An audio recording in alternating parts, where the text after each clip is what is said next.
everyone, and thanks for joining us today. We really appreciate you taking this time to join us for the e-learning. During the presentation, you might come up with some questions. If you do, there is the chat feature and the Q&A either on the top, the bottom, or the side of your screen, so you can find that to chat them in. We can't see you, we can't hear you, so you'll have to use those chats through that way. They are going to answer the questions at the end of the presentation, but feel free to send them in as you get them. We may get more questions than we can answer in the time. If we do, I'll just send them to Brian and Jim to answer, and then I'll email them out after the answers that came through. So I will let them take over in here in a minute.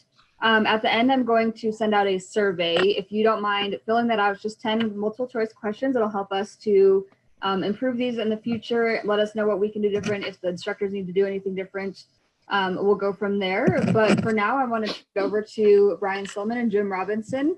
They're going to do a talk on counterfeit detection today. Thank you. Great. Welcome.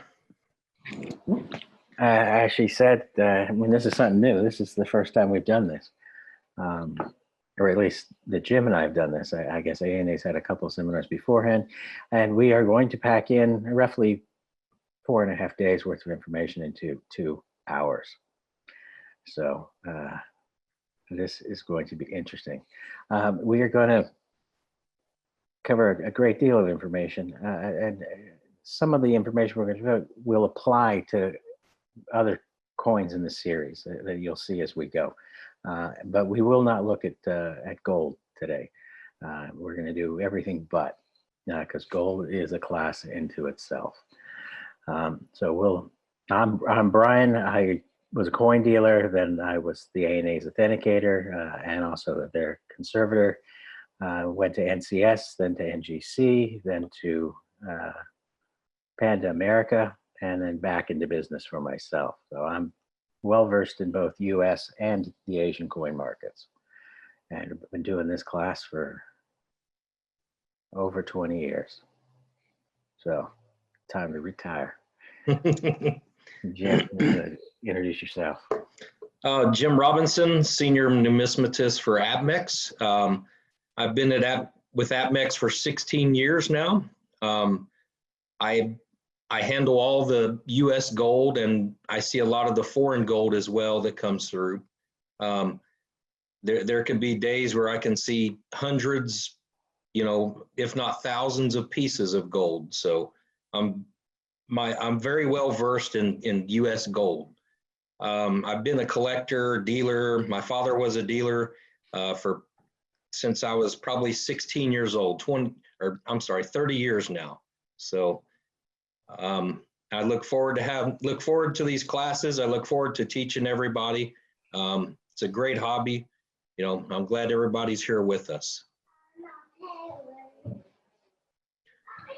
Okay, so to go over some of this, just for some perspective on the thing. Counterfeits, if you read a lot of the coin publications or you go into the forums, you would think that counterfeits in the hobby are everywhere. Really, they only make up less than 1% of the entire marketplace. But it's a powerful 1%. If you've bought one, that sting is resonating with you for quite a long time. But we've got a wide mix of them, from contemporary, which were made during the day and likely circulated, circulating counterfeits. I mean, you can find Susan B. Anthony counterfeits, and then also collector grade. When I say that, those are the ones that are designed to defraud your collectors, obviously the general public, but dealers as well. They're ones where they've put some effort into it. And these have, over the course of the counterfeiting, come from Europe, the Middle East, the United States, and now, obviously, quite a few from our friends in China. And that's nothing new. They've been doing that for since the 70s at least, where we've seen them in generations or types where they've evolved and they've got better and better over time, as we see, continually improving, but likely never perfect. And that's where you kind of just need to stay on top of it. A lot of people freak out and say, oh no, this is the death of the hobby. I mean, we've heard that since the 1940s with the counterfeits, but really it's, okay, this is the new fake that's come out. Let's look at it, learn it, and now we can deal with it and move on to the next one.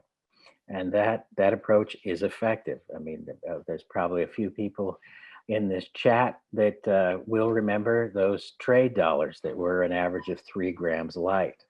Well, there was a time when people said, oh, this is the death of the hobby. This stuff is really good. And now, you know, a lot of you probably can pick it up and tell right off the bat that it's 3 grams light.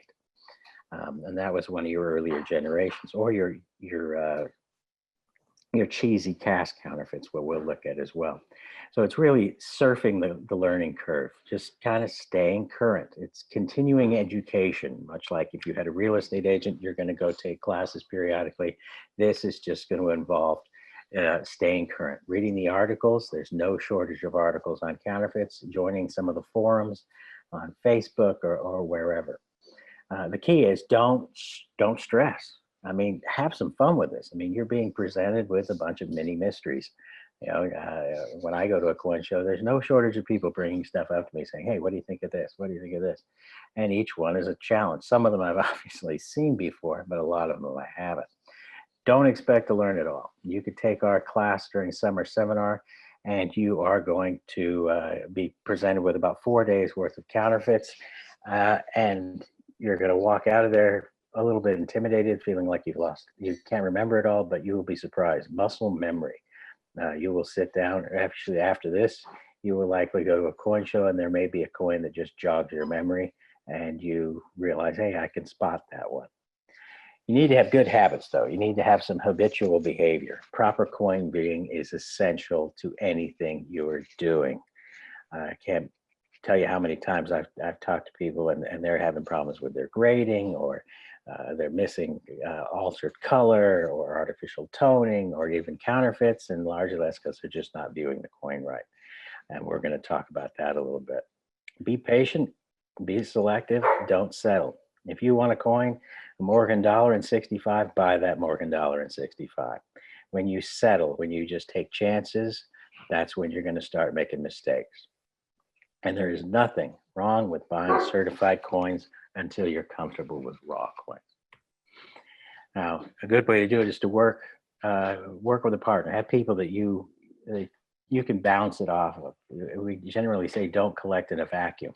If you need that feedback, you need someone to call you out and say, yeah, no, you're wrong on this one. And likewise, do the same for them. And some of the guys that did not last at the grading service, quite frankly, were people who never had that feedback. You know, they were in a retail shop and they had no one but their customers who just took for granted they knew what they were doing. And these guys, their line was off and they were never able to adjust it. Get feedback. Get people to call you out, either at your local coin club, maybe in the forums, a dealer that that you get along well with. Share your knowledge, but don't get cocky. There's nothing worse than telling people this coin is counterfeit and being wrong about it. You'll see that when we talk about the 32 DNS quarters. Build a reference library.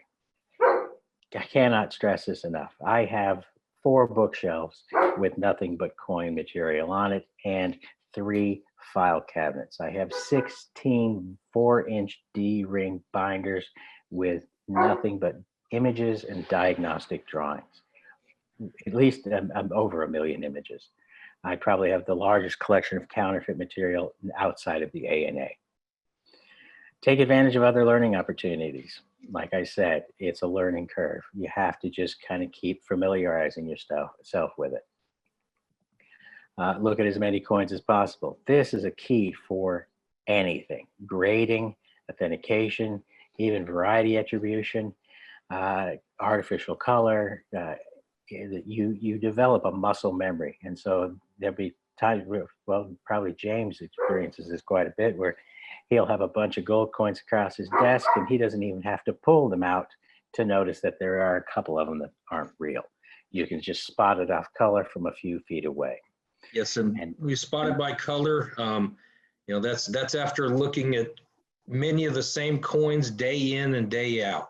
You know, it's repetition, what Brian said earlier. It's very important. You know, that's probably the best thing is probably pick a series, you know, become very familiar with that series. Then once you've mastered it, you know, some of the same principles apply to the other series. And then this is very important. See the red flags and listen to your gut. I'm sure there's quite a few people in this chat that have had a funny gut feeling. I mean, when I'd work the table at the show, people would bring coins for me to look at, and frequently that they hand me the coin and say, you know, I had a funny feeling about this coin. That's a pretty good indicator that maybe you shouldn't have bought it. Even if you have limited knowledge, there will be things that just strike you as off, and you may not be able to identify it, but listen to it. That's when you pick up the loop. That's when you get a second opinion. Because keep in mind something else. There is no coin that you have to buy. I mean, even the dealers. I mean, I turn away more stuff than I buy all the time. But you don't have to buy every coin that comes to you. And being able to pass on a coin is one of your best assets. Now, butt coins. Now, I coined this phrase many, many years ago because people kept coming up to the table and saying it's a nice coin, but. Now, if you put that in the description of your coin, chances are probably maybe wasn't the best purchase. On this coin, for example, we see it's got staining, may have come in contact with some rubber bands. And you've got that sulfur burn going across here. Yeah, it's a nice coin, but it's got these horrible stains. It could very well, most likely will keep it from grading numerically. And you're going to own it for a while, you know, because if you see it, everybody else that sees it's going to do it. And that applies to a lot of things, problem coins. You know, obviously counterfeits, but your most common mistake is buying coins you shouldn't have bought in the first place. There's a novel idea.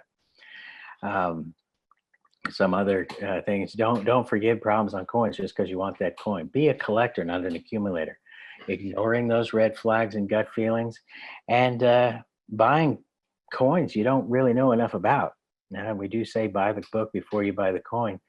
And I know a couple of very wise dealers who have an auction house, and they won't touch anything they're not familiar with, or that they don't have someone on staff that's familiar with, because they know whenever they do, they get spanked. So coin viewing, good habits. Look at the entire coin with the unaided eye. Do not rush to use magnification. If you go pick up that coin and go straight to the magnification, you're going to miss the coin. You want to rotate that coin under the light. You want to make it, as we say, light dynamic. All the marks are going to show up. And if it's counterfeit, most likely you're going to spot it right there. If it's a date alteration, very likely you could, or a Mintmark alteration, very likely you could see it there. There's frequently discoloration around a Mintmark edition when they've added one. And that is frequently the epoxy oxidizing if it's one from the 60s or 70s. Or it's just that the heat's changed the color of the silver. Correct lighting, I think we'll get into that next. Habitual behavior, consistency is key. If you're sitting down, you're grading coins and you're consistently grading them a point tight, you know, all your threes you're calling two, that's fantastic because you can adjust your line. Always be consistent. You know, if you're looking at the coin in the kitchen one day under recessed fluorescent lighting behind flowery plexiglass shields, and then looking at it at your desk with a halogen desk light, the coins can actually look like two different coins. And that's when you're going to start making mistakes. You're going to start missing color problems on copper, artificial toning, and a variety of things like that. Consistency. If you've never been in the grading room, it is a real treat. These guys are obsessive, compulsive with their consistency. I mean, they get weird about where their pencils are. If anything's moved, it's a freak out festival. And one of the things we're biggest about is the lighting. You know, we want the same light every time. Okay, and depending on where you are, this can be an issue, but incandescent typically is perfect.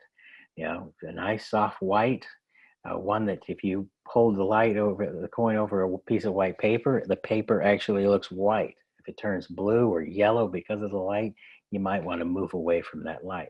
Halogen and some of the LEDs you can use now. The key is just to test it over a piece of white paper. If you get good white light and it's not changing color, it's not giving you a tint to it, then you're in great shape. You want to use 75 to 100 watt typically. Experiment with your lights. Sometimes halogen is going to be too hard on the eyes, but frequently the cheapest light is the way to go. I think my desk lamp is $9 and it comes with a mount, so it was $20 altogether. And I've got soft white bulbs, and I've been using the same bulbs since 1998. A triplet loop. It's got 3 pieces of glass inside the cylinder, or sometimes it's 2 pieces of glass and then a separate cylinder with a third, such as like on a Zeiss. You know, the loops aren't, well, you know, a Zeiss is quite expensive, but if you get a good triplet loop, you're going to be set. 3 to 5 power for grading, 7 to 20 for authentication. I use a Zeiss, and I don't know, what is it? I think I'm 12 power on that.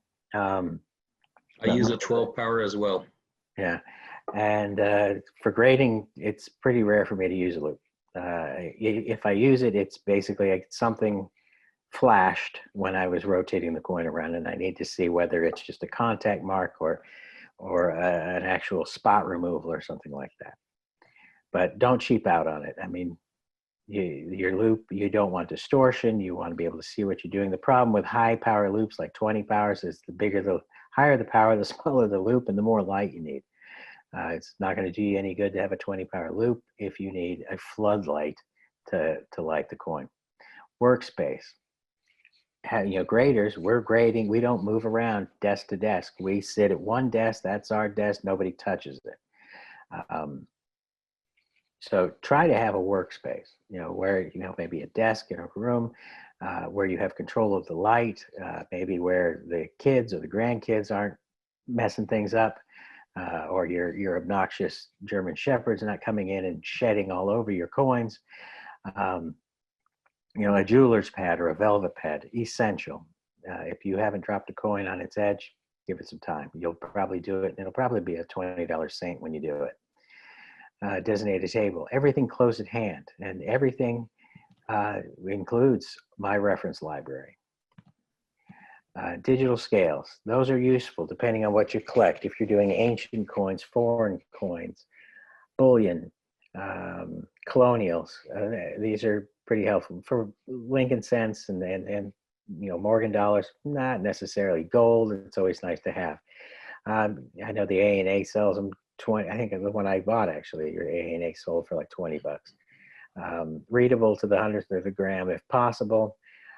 If you're going to be doing specific gravity testing, such as if you're doing bullion or metals and things like that, you might need a larger scale. And you'll see the picture of that when we talk about specific gravity. Scopes, microscopes. Honestly, it's overkill. I've got one. I haven't used it in probably 15 years. And when I did use it, I was using it to take pictures for classes. The one time I did use it a fair amount was sometimes for dollar gold, but more for attributing late date large cents, because we all know that looking at die polish is so much fun. So that's when they came in handy. Digital calipers, you know, 15 bucks on Amazon or eBay, readable to the 100th. They're nice to have just in case. I don't use mine that often, but there's been times where I've needed to use it. Such as if I can't do it visually, the thickness on bullion. Here's an example of some loops. The one on the top right, 10 power, it's a triplet. Nice loop. Here's a 7 power on the bottom right. It's a triplet, quite nice. And then there's a simple scale. I actually have this scale on my desk and do use it periodically. But you don't need to go crazy with it, but just buy the right thing and buy it once. Now, getting into specific gravity, I'm sure a lot of you don't want to spend $6,000 or $25,000 on testing to test some raw gold that comes through. So there is an easy way to do this at home. This is actually hobby wood. I went to a hobby store when I was back at NGC and bought some balsa type wood and got some paper clips and a beaker. The scale did cost a couple $100, but I was also doing Indian piece metals and large metals at the time. But basically, you build a base like this, kind of like a gallows. And this will go on top of your scale. And then, so what you do is and then you have a bridge. This is where your measuring device will go. So, and then there is an article on this on my website, which is free to download. We move forward a little bit. Basically what we've done is you put this gallows on your scale and you zero the scale out. So it's not weighing anything. Then you put your bridge on it and you can put your water in it and you're suspending it. So what you're doing is you're weighing the coin suspended in water. So once this has all been put together, you zero out the scale. So the scale doesn't know anything is there. Then you put your coin in that paper clip and you're going to get a wet weight of the coin. Now, when you take the dry weight, which is the weight of the coin on the scale, before we did any of this, subtract the wet weight, you get the difference. The dry weight divided by the difference gives you the specific gravity. Now, it's not as quick as zapping the coin with one of those X-ray diffractions or whatever you want to call them. There's the dozens of them, but it's quite effective. I would double check their results when they weren't sure, but the weight I'm getting, the specific gravity I'm getting, is giving me the complete. I'm not just getting a few microns of the surface. Obviously, I have limitations. I can't do the holder. I can't do it in the holder, but for raw coins, for colonials, ancients, world coins, gold coins, anything like that, I'm coming out with my specific gravity and it's telling me, the specific gravity on even a simplified version of the test like this is accurate enough to give you a pretty good indication of the fineness. Now this article, and I think some of the specific gravities can be found on the ANA by searching the ANA's website in their publications, and also it's free to download on my website. Now, recommended references. This is something I learned early on because I didn't go into this knowing everything. I realized how much I really did not know, and so I had to put together a war chest. I dug through all the old ANA Authentication Bureau columns. Most of these were written by J.P. Martin, who then went on to ICG, and then I wrote 5 years or something like that for them. The counterfeit detection in the numismatist. That's stuff that I've written since NGC, and then NGC's followed up with that. Coin World and Num News, they have a great collection of articles. The Coin Delector, which is a pocket guide, almost like something you would put your shopping list on, by Bill Fiva. Fantastic, fits in your back pocket.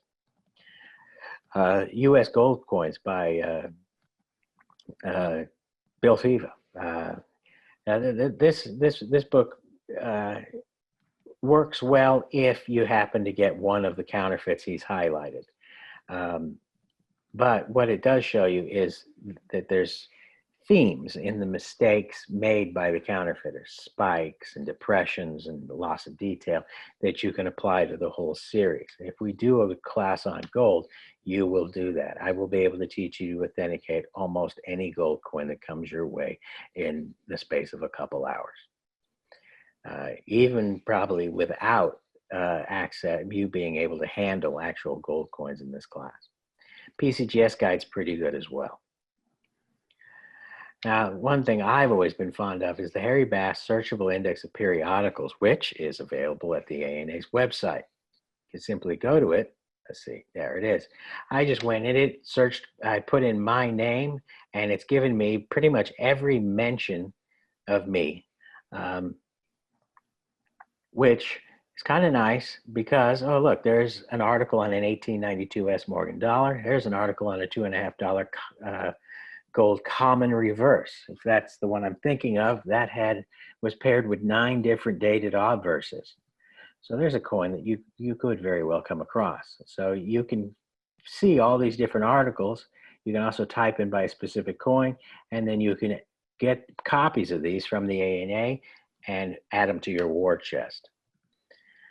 And there's also the textbook that goes with our larger format of this class. It's quite a good book, and we're supposed to be updating it in the very, very near future. And then reprints from the Numismatist, Volume 1 and 2. These go back to the 60s. They're 2 small Reader's Digest kind of sized books that will go through counterfeits. It's got a lot of great material. One of the kind of spooky things about it is those books were written in the 60s and 70s. Those counterfeits are still showing up in the marketplace today, and they're still fooling people. Online references, auction archives. Auction archives are fantastic. Why? Because it's always nice to have a genuine specimen to compare it to. There will be times where I just can't remember the style of a Mintmark. 1909 or 1908 S Mintmarks. You know, I might be looking at a coin. While that coin's right in front of me, I might have trouble remembering it. I can go on to Heritage, put up a high resolution of a certified 1909 S Indian cent, and I can look at the top loop is more closed, the bottom loop is wider and open, and I can look at position, and I can authenticate the coin just by comparison. You've also got the ANA Coin World Numismatic News. The ANA Library Catalog is online. In fact, all of the ANA magazines are online, going back to, what was it, 1891? Grading service websites. NGC's been pretty good about putting some of their fakes and material they've seen. My website, I've got, 50 something articles on counterfeits. They're there, they're free. Download them, have fun, knock yourself out. Specialty clubs, you might find some of those useful. There's a guy who's pretty active at summer seminar, Seated Liberty, Seated Liberty Specialty Club, and he's found some counterfeits that nobody else had known about. Coin forums, Facebook groups, there's both good and bad. Some of them are just a place for people to troll other people, but then others are quite good. Dark Side Counterfeits and Fakes is probably one of my favorites as far as educational type material.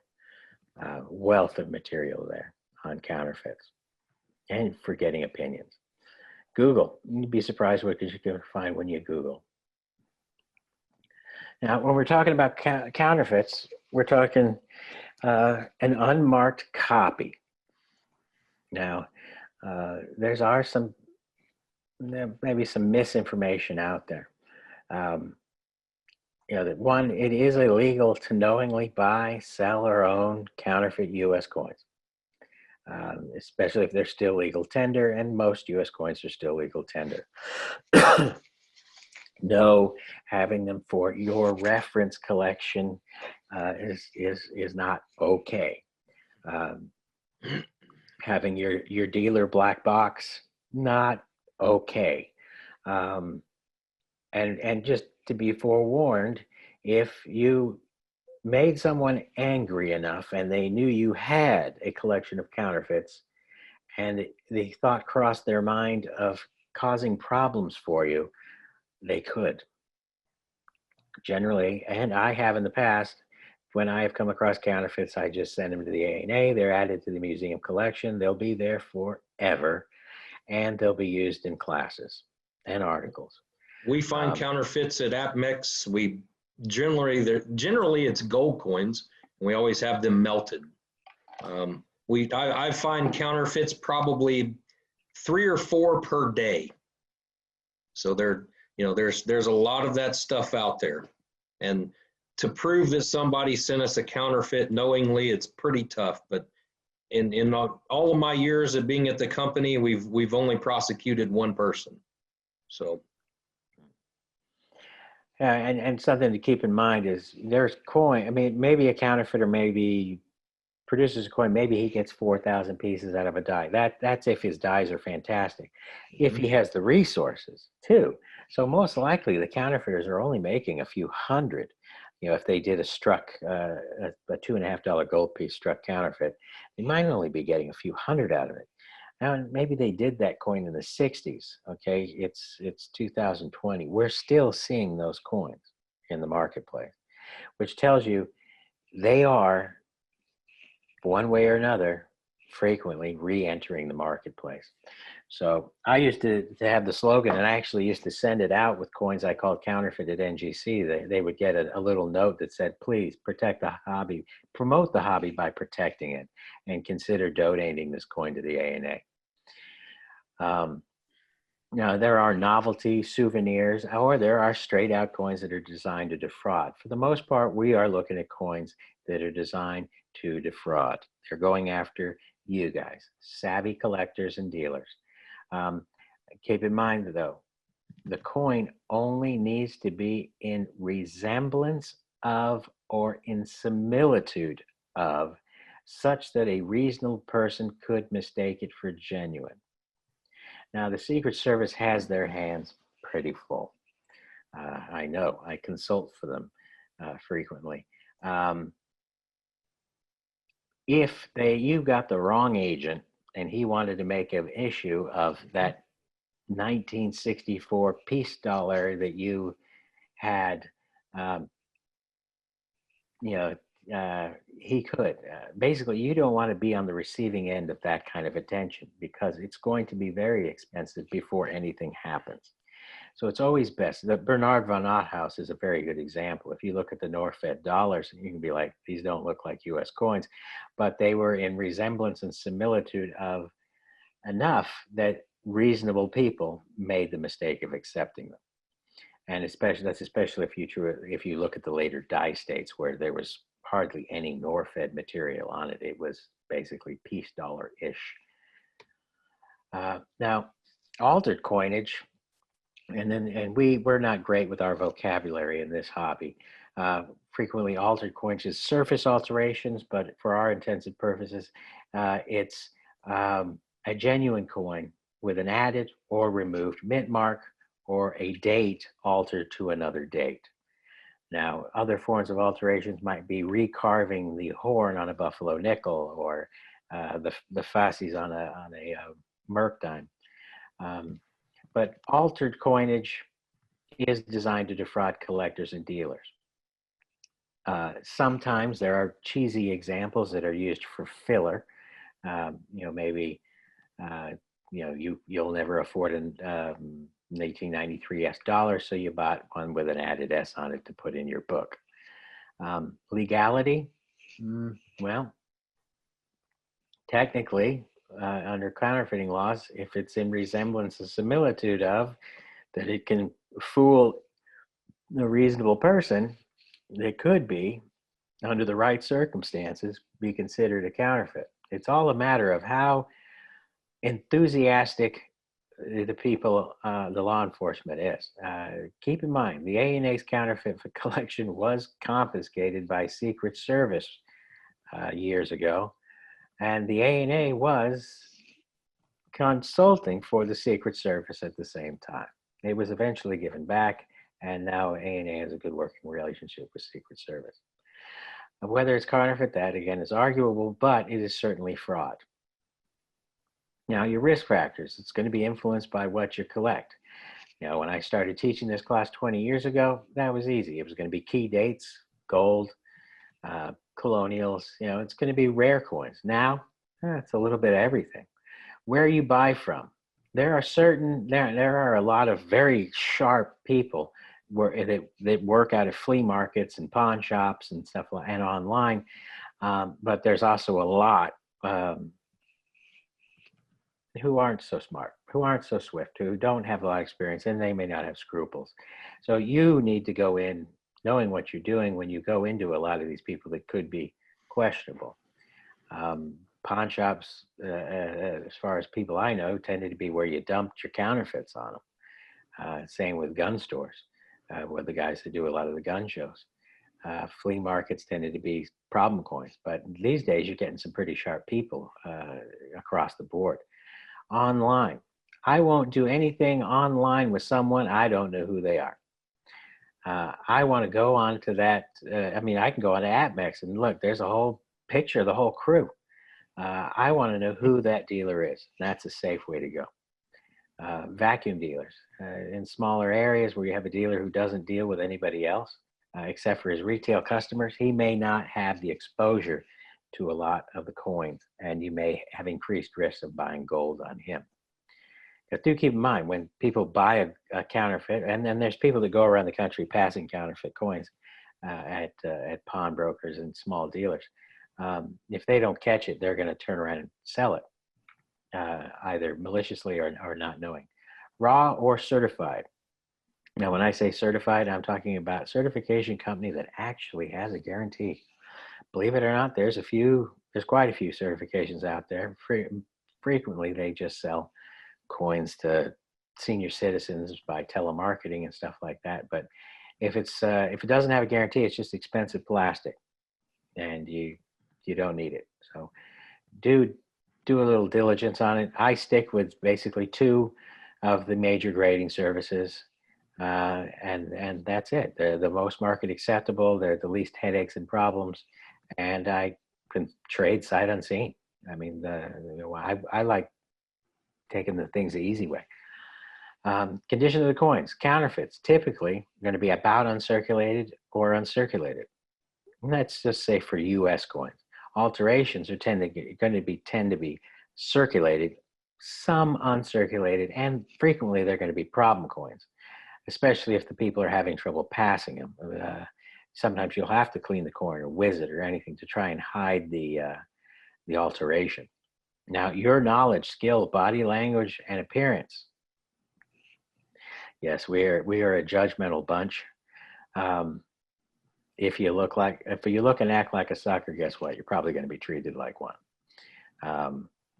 If you go in there and you're standing up straight and you appear to know what you're doing and you're polite and and you ask the dealer his name and introduce yourself, you're going to see better coins.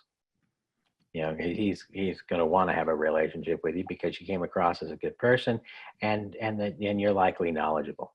If you walk in there and you've got mismatched socks and mustard on your shirt, he's going to be, kind of thinking, God, I hope he doesn't want to touch my coins so I don't have to dip them again. So keep that in mind.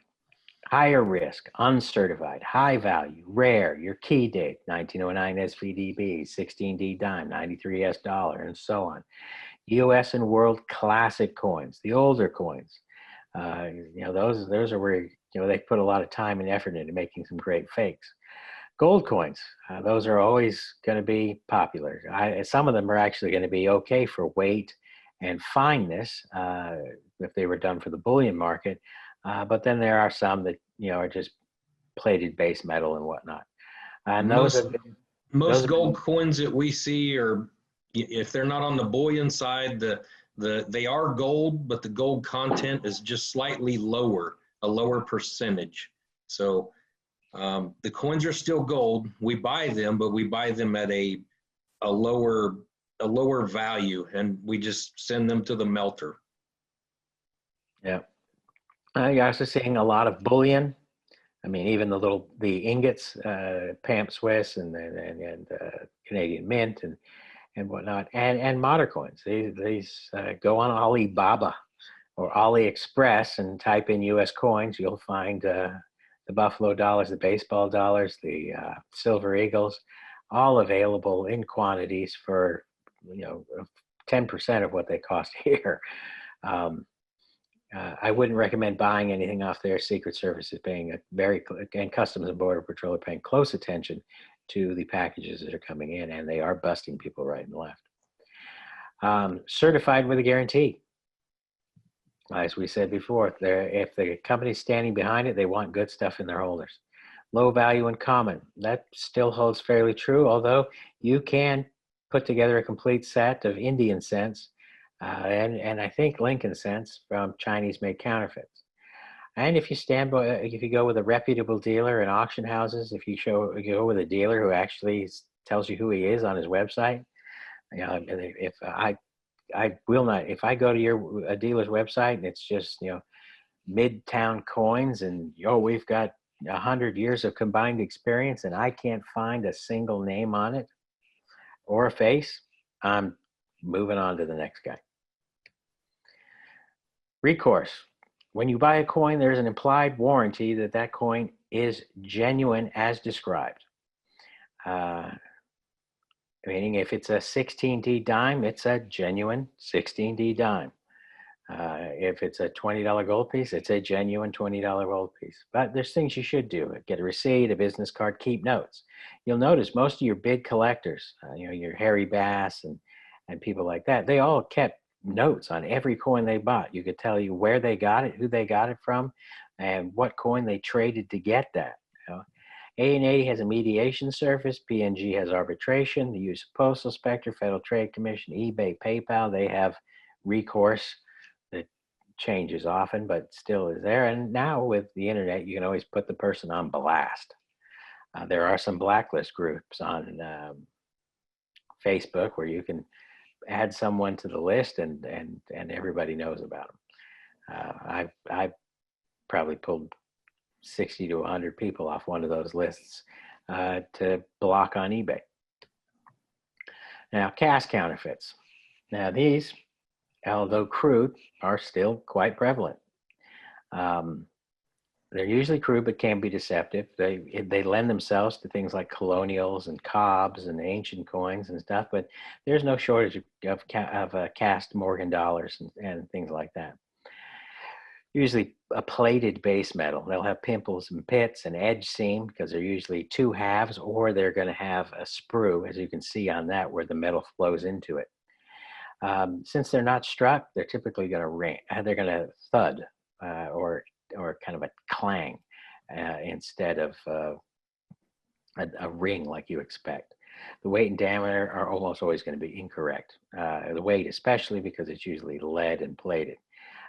And some of the coins you'll see that they've done, ancients, colonials, early American and world. Now, there's quite a few ways of doing this. Lost wax, vacuum casting being even more advanced because they're using pressure and suction to fill the dies, and pressure casting and centrifugal casters. These vary from advanced to pretty bad. I've seen some wonderful colonials that were done with centrifugal casting and were pretty tough. They even had a little bit of a ring to it, but weren't quite right. Now, all of those are highlighted in the counterfeit detection textbook, which you can borrow from the A&A's library. This is just an example of a mold. This is an ancient coin. You can see where the metal pulls in, and these are used to keep the molds together. And then you would pull it apart. And this, they've already plated it just for an example, but this would be the sprue.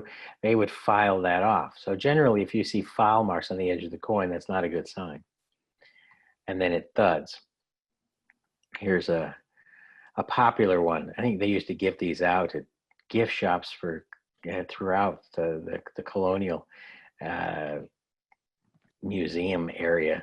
But I mean, here you've got pimples and pits, and you can even see what looks to be an edge seam. So this is probably a lead or base metal, and it's probably plated. You might even see a little bit of the plating come off right there. And it's going to thud. Here's an example of the pimples. There's little blobs of extra metal, and they tend to be pretty uniform throughout. And sometimes you'll get deficits. And these are basically air bubbles or extra metal. The edge is going to be a pretty good giveaway. Here's you got the edge filing going across. So this is likely plated and then maybe filed. It almost looks like I have a little bit of lead coming through here. This, I love this. These are ejection marks. You know, when the coin is struck in a collar, the coin compresses against the collar, and then the coin is kicked out, and it leaves these nice ejection marks. This is going to be wonderful for us when we go to authenticate some coins coming up. Here's examples of edge seams. Here you can see where it's filed. If it goes around the entire coin, that should tell you there's a problem. Here's where the two layers of the coin came together and they partially plated and filed it.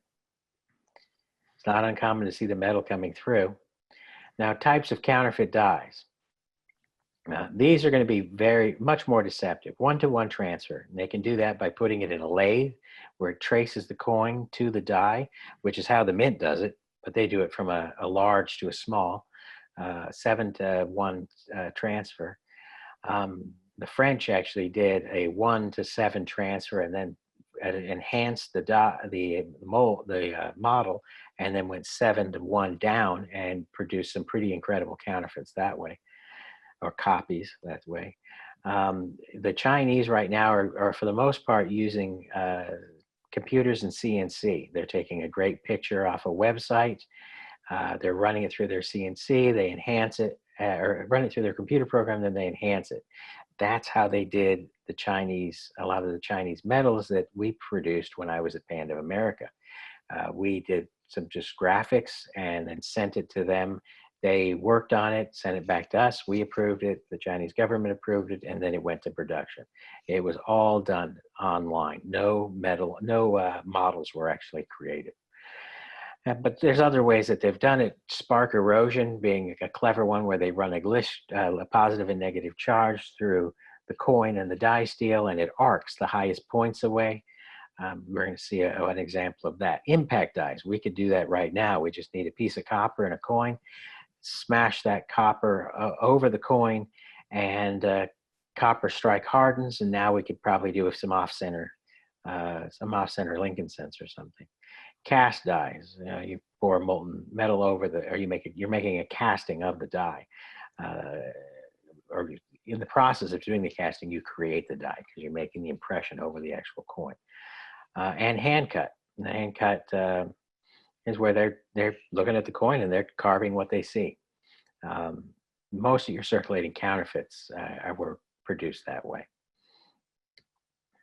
Now, one-to-one transfers typically will meet Mint specifications for weight and diameter unless they are a circulating counterfeit. Most of the ones that we see are intended to fool collectors and dealers. But, the copy is never as good as the original, lacks fine details and relief of the host coin. The original lacks the die erosion and die polish. They're not striking as many. They're not maintaining their dies the same way. We don't know what they did to make their planchets, but it probably wasn't the same as what the Mint did. So there's going to be some differences there in the look. Bell-like tonal qualities. They're struck, so they're going to ring just like the Mints should. And any defects on the coin, contact marks will show up as repeating depressions. And frequently they go into repair coins, so they'll leave tool marks behind.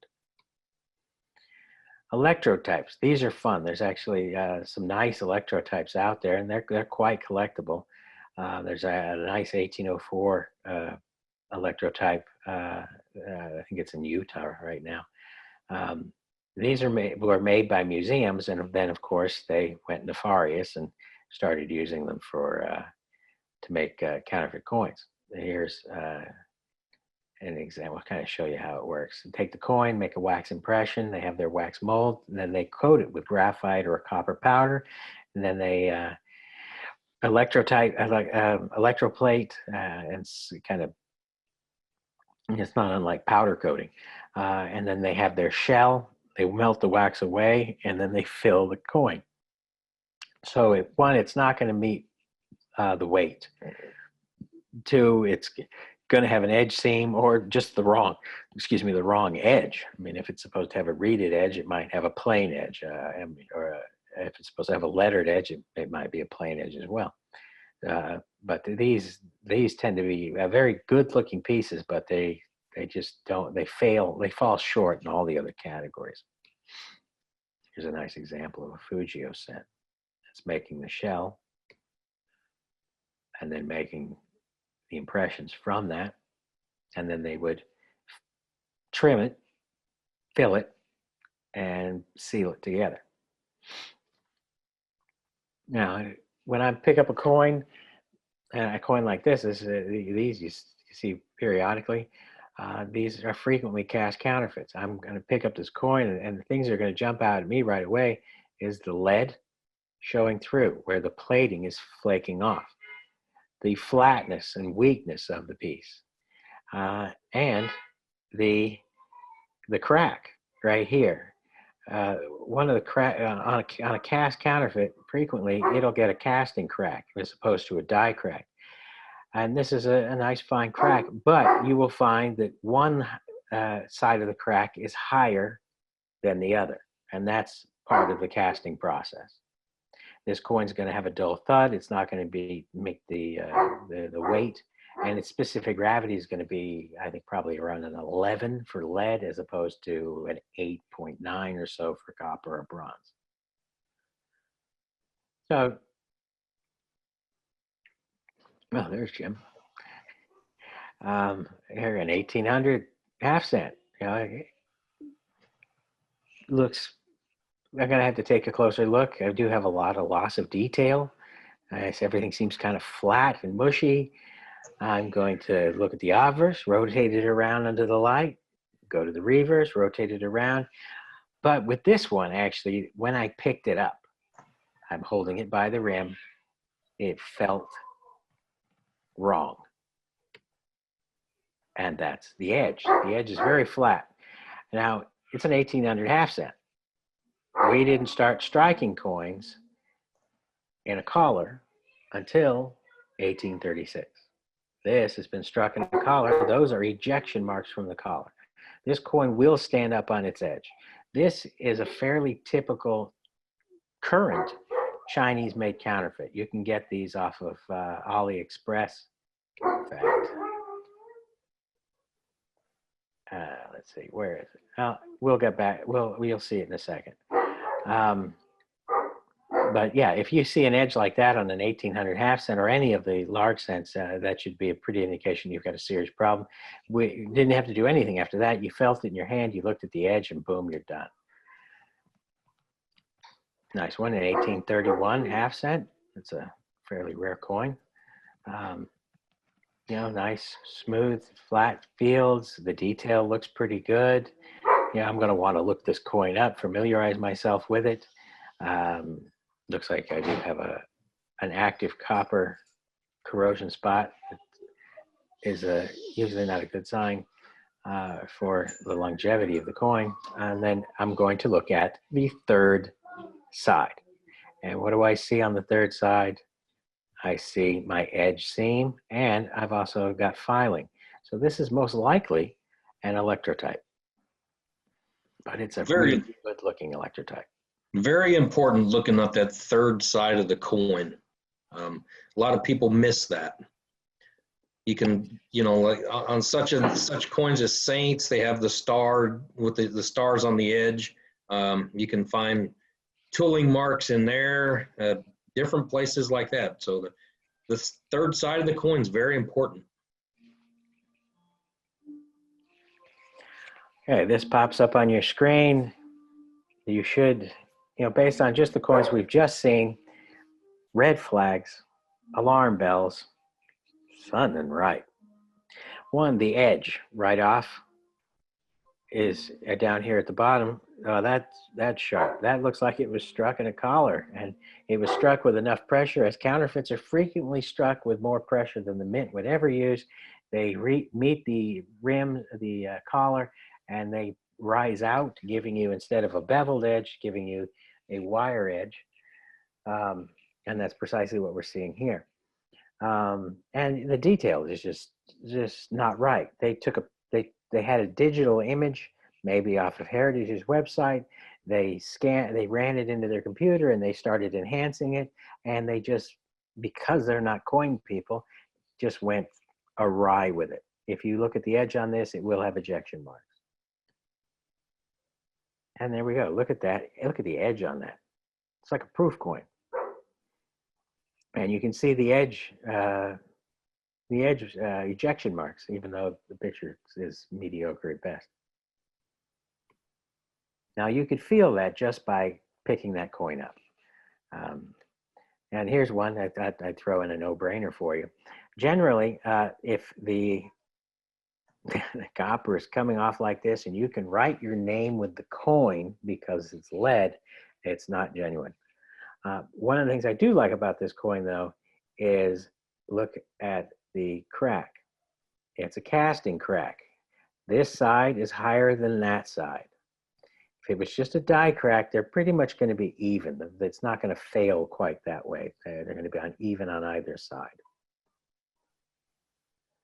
And then you take up this one's a little bit more passable. In fact, all of these passed to other people at one point. But if here you look, I can see I've got lead coming through. I've got lead showing up in a few other places. There's also design issues. A tremendous amount. I can write my name with this coin, and it's going to thud, and it's not going to meet the proper weight. And the diameter is probably going to be off because of compression and contraction during the casting process. This is what I was looking for earlier. I believe this is AliExpress. US coins, full set, 1839 to 1852, 14 pieces, braided hair, large cents, 100% copper coin. These are all, and these are actually much better than we've seen. These are all, they took an image of a coin, they ran it through their machine, their computer, and then they started producing dies from it. What we normally see is they'll take the obverse image and they'll delete the date, and then they'll just change the digits, and they'll do the whole series off of one scan, and they don't do the digits and the date correctly. This isn't that case. This is, you're going to find that they all have very flat, not beveled edges. They're probably going to have ejection marks. There's probably going to be color issues. The color is off on all of these because, you know, they would have been bright copper, and that would be a huge red flag if you were to get one. But I wouldn't recommend buying these off of AliExpress. Not a good time to do that. 1856 Flying Eagle set. This would be a date alteration. And this is one of the nice things, and why I stress having your reference library is it's going to look like this, or it's not real. It's either or. Frequently they look like this, which is just ridiculous. It's a date alteration. The 6 is altered, and you know, your 6 does have a very characteristic and classic style. This has a very Sesame Street look, but your 5 is one of your keys on it, because they have come close on a number of the 6s. Your 5 is one of your keys, and that is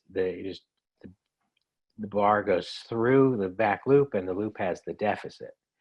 If you can commit that to memory or add it to your show kit, your reference, you can nail all the other ones. Again, another genuine piece. And then you can see there's other diagnostics with it as well.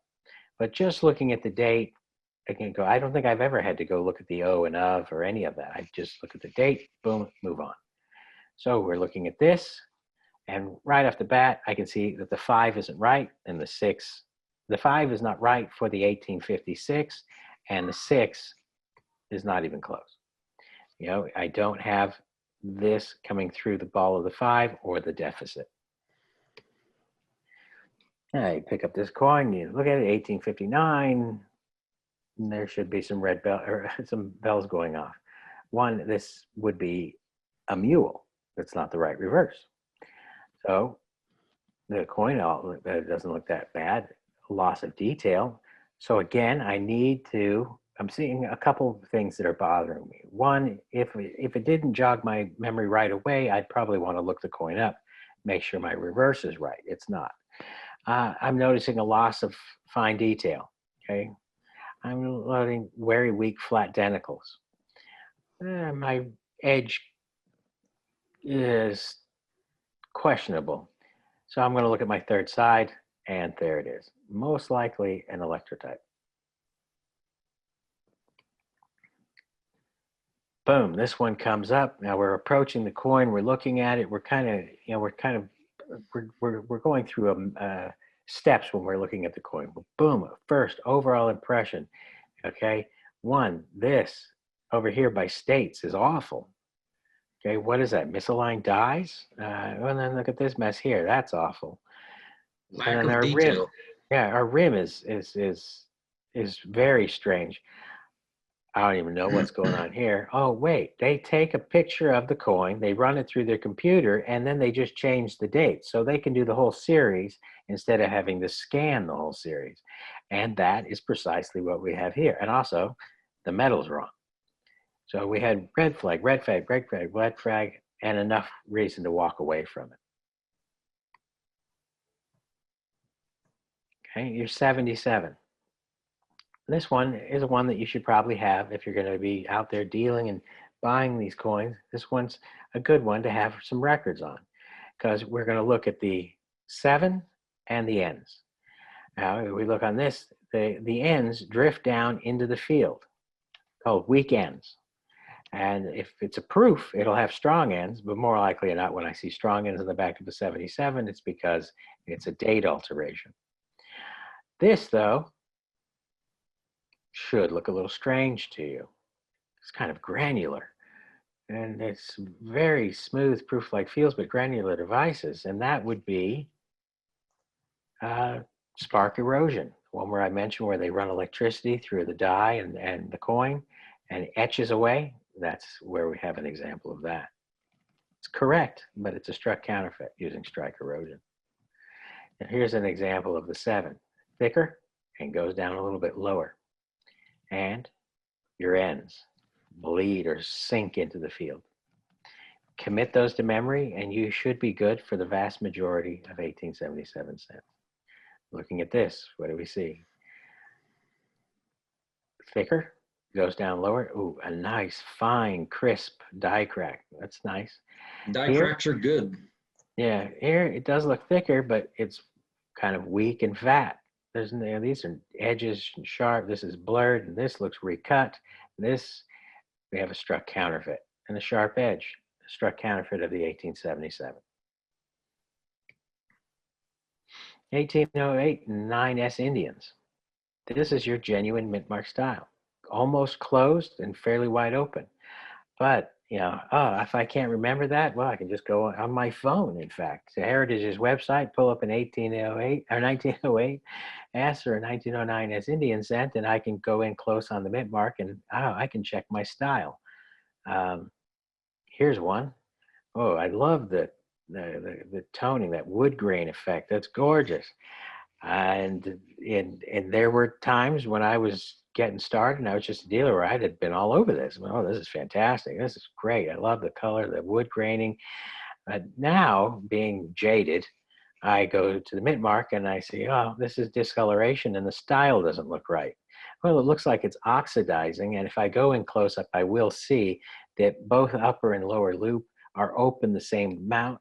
And it's, in fact, not a genuine coin. Here's looking at a genuine Mintmark, almost closed, almost open. And then here's looking at what that Mintmark would have looked like on the other coin, open and open. And they've worked the surfaces to hide the alteration. So even on semi-keys, go look at the Mintmark real quick.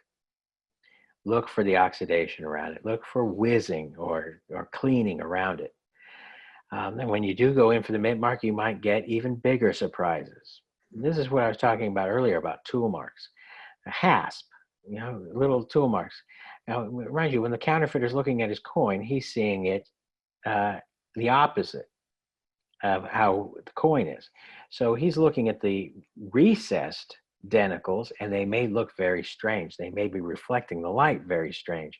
So he takes his file and tries to fix it up. In the process, he just gave us our key for authenticating most classic or Liberty Head gold and quite a few other coins. In fact, any coin with denticles. If you see spikes like this and they go around, there's 3 good ones right there, and they go around most of the back of the coin, that's a big red flag. Don't buy that coin. Remember, you don't have to buy all these coins. You can turn around a coin. There's no coin that's that rare you couldn't find it someplace else at the show you're at, and maybe for a better price. Okay, here's the the most common of the rare coins. This is probably the most frequently altered coin. I mean, it's like there's a lot of people out there with way too much time on their hands. And of course, you know, during a pandemic, you just sit around adding mint marks to the coins. I know that's what James and I have been talking about doing. You know, while we're in quarantine, we're going to add mint marks. It's one single distinct mint mark style, and the mint mark is used on most of the coins from this same period. 4 positions. Okay, there are struck counterfeits, but they're far less common. There's your mint mark. You know, upright parallel serifs, a deficit, an indentation, if you will, and a little blob of extra metal, the die chip in the upper loop. Okay. So, yeah, if we were sitting in the classroom together, I'd say a show of hands for whether you like this one. It's a nice little snake ass. It doesn't even have serifs. There's no deficit. There's no serif, and maybe it's close to the right position, but it's certainly not. And it does look like the coin's been worked. So obviously an added mint mark. And a lot of times, you know, the dealer is going to remove the dirt so that he can authenticate the coin. And then here we go. We got metal flow, and we've got a very nice the die chip, the deficit, the upright parallel serifs, the metal flow, good color, and it's perfect. It's wonderful. It's, maybe die. I'm not going to get it. It could be die 2. Okay, so then we look at this one, the one on the top left, 1909S, and it's got slanted and then upright, damage, no deficit, not good. And the whole coin has been worked. This one, again, squirrely S, not a genuine mint mark. And this one, perfect. That's probably die position number 1. The chip, the deficit, the upright parallel serifs, and the middle flow goes right up to behind the mint mark. Oh, and here we have all 4. So yeah, nice. There's the deficit's a little bit hard to see, but there's position 1, position 2, position 3, a lot of dirt, and position 4. Notice the color on all of them and the way it's oxidizing. If these were added mint marks, you'd probably have color change around the mint mark. Now, some of the guys who do this have entirely too much time on their hands. I mean, they don't date much. And as a result, when they get a 1909S, well, let's just add the V.D.B. Who's going to look at that? Again, you look at the obverse of the coin, you look at the reverse of the coin, and then give the edge a look. You know, it's on all coins. I mean, if you're dealing with a gold coin, look at the edge for edge filing, you know, to fix a rim ding or something like that. So steps, stages, consistency, habits. And if you look at this, we can see V and the D is rounded, the B rounded, almost looks a little bit like an 8. Well, we had a very characteristic style, V, period, D. Notice the D slopes. And then going to the B, slopes, slope, and slope. Okay? It has a genuine style just like the mint mark. And all it takes is one picture in your little binder that you take to the shows with you with your price guide. And you could just go, okay, yeah, that's it.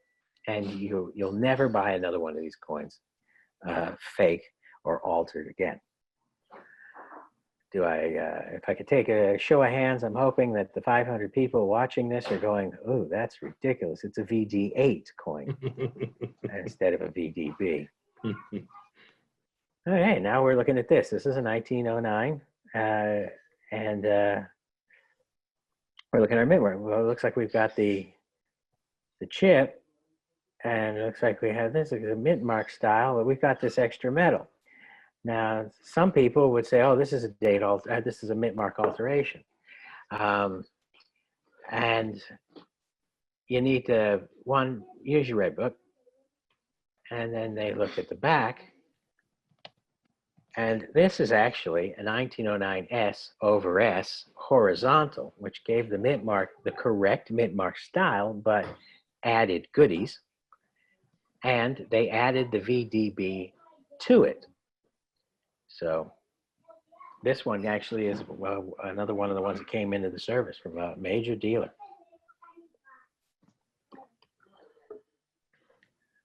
The 14D, another one. They're all over the place. People just can't stop doing them. Not terribly difficult. If they're typically going to alter it from a 44, which means you're going to have a wide spacing here, or they're just going to drop the Mintmark on it. The Mintmark has a very characteristic style. Notice it's the same kind of style as the 1916D Mintmark. Triangular open, distinct serifs, and they're frequently cleaned. So we'll take a look at this one. Now this Mintmark, remember they punched the Mintmarks after, so it may sit on what looks like a hill or in a depression. This is wonderful, and you know, if this was a coin, just hypothetically speaking, if this was a coin where they'd like to remove Mintmarks to make it, like say the 14 plain was the rarity, if you try to remove that Mintmark, you're going to get a depression. That comes in, that's important when we start looking at the peace dollars, which we will hopefully get to. So check for tooling, the distinct serifs, the distinct shape of the Mintmark. Here's your Mintmark positions.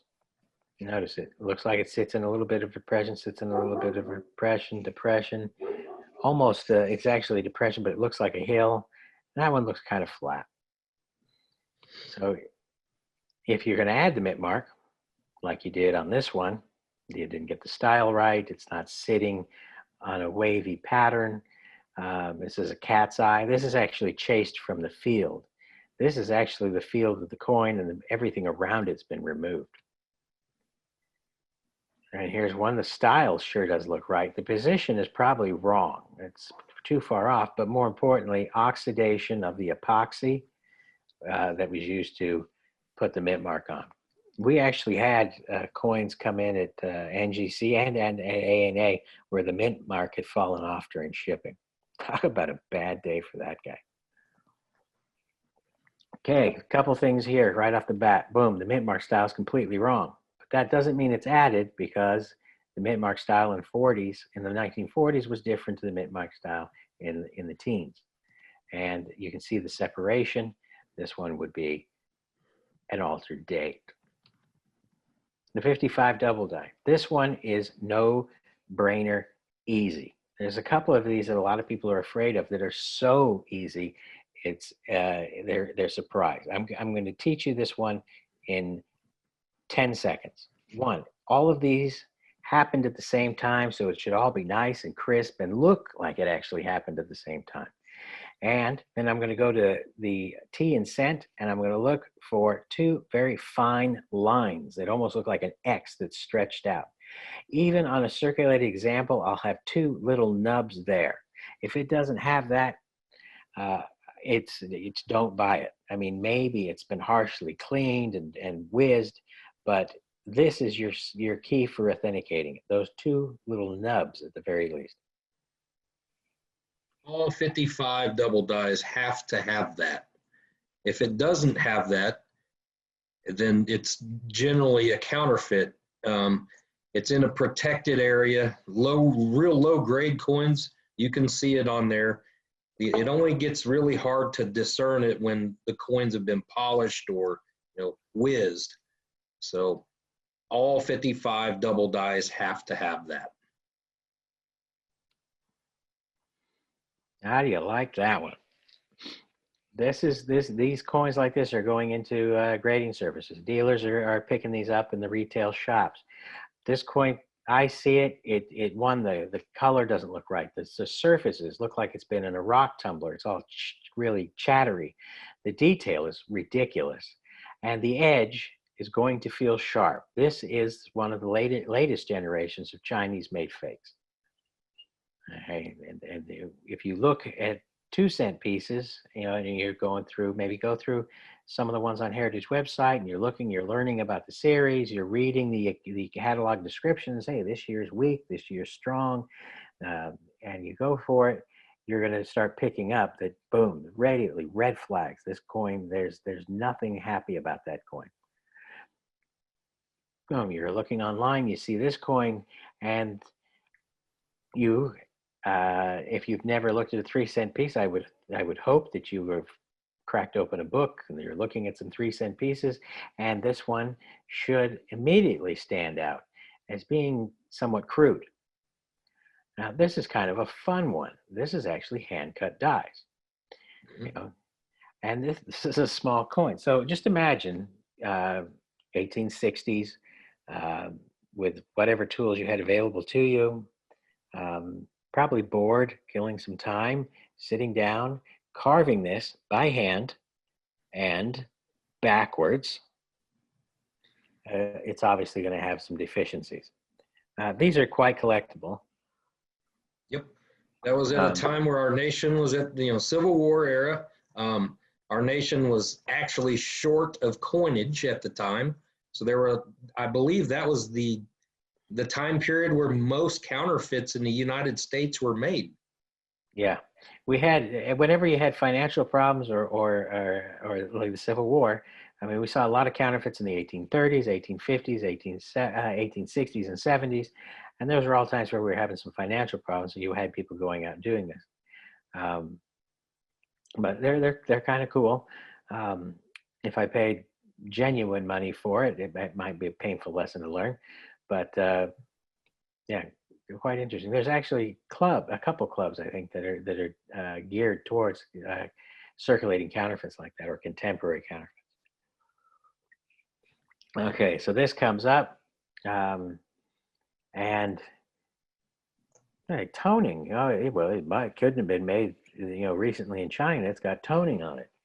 If that was only the case. The digits and the date look awful. The detail looks awful, and it's probably not even silver. And it's not, it's Chinese. This was part of a large donation to the ANA, and most of the pieces were thought to be genuine. I don't remember what the notes were on this one. But yeah, if you look at the digits and the date, the design's not bad. It was taken from a photograph, most likely. And then it's been artificially circulated because it would have looked, too new. At the time.